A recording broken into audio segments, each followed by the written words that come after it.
Il y a 107 ans, le 10 janvier 1917, au lieu dit Tchémou, près de la tribu de Konyambo-à-Koné, le grand chef Noël a été décapité par un bagnard pour être livré à la gendarmerie.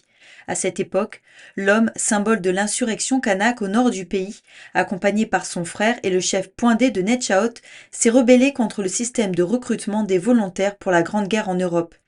En une année, cette résistance aura fait plusieurs centaines de morts. Aujourd'hui, on se souvient non pas d'un guerrier sanguinaire, mais d'un guerrier de la paix.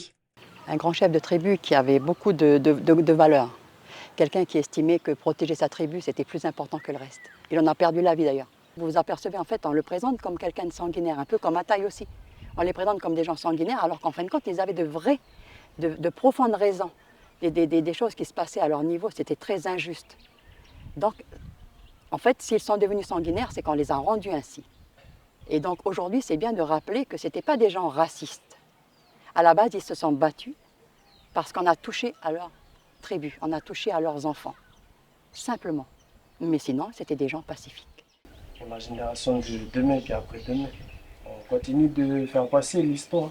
L'histoire qu'on a écoutée hier avant-hier, et puis qu'on continue de faire passer. Le petit geste qui est là, c'est pour souhaiter la bonne année encore ici à la maison commune de Konyambo. Ces événements marquants font partie de l'histoire de la commune de Koné. Pour Patrick Robert, deuxième adjoint de la mairie, ce devoir de mémoire est essentiel. C'est pas un sujet tabou, j'ai pas l'impression, quoi. Donc je crois que, en tout cas au niveau du conseil municipal, il y aura sûrement un accord pour faire améliorer un peu l'espace de mémoire autour de cette stèle, quoi, hein, qui peut être aussi pour le tourisme, pour les visiteurs, pour les enfants, bien sûr, pour savoir leur histoire. Il y a des tribus, on sait qu'ils sont plus là, quoi, comme Pamalé, par exemple, voilà. Les bouquets préparés avec soin sont apportés à quelques dizaines de mètres plus loin, au pied de la stèle érigée en 2009 en mémoire du grand chef. L'occasion de rappeler le contexte de l'époque. Et nous rassembler autour des valeurs que cet homme, Noël Tiamou, a défendues.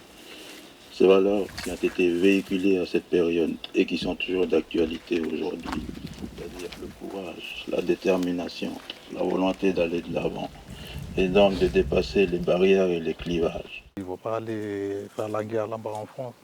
On va aller défendre la terre à lui contre les Allemands, mais lui, il prend les terres à nous ici. Puis faut amener une espèce de consensus où les gens ils puissent se trouver.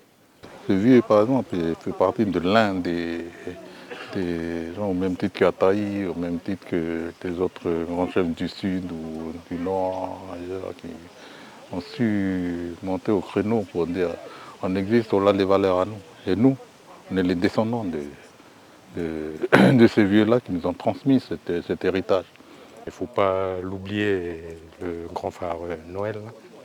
Après tout ce qu'il a fait ici, de Poya jusqu'à Kougnoumbou. Il faudrait qu'on continue nos commémorations tous les ans. Puis mon souhait à moi, c'est de récupérer sa tête en bas de la gendarmerie, puis bien refaire ses funérailles. C'est trop qu'on n'a pas fait, mais voilà, l'esprit à lui, il est toujours avec nous, quoi.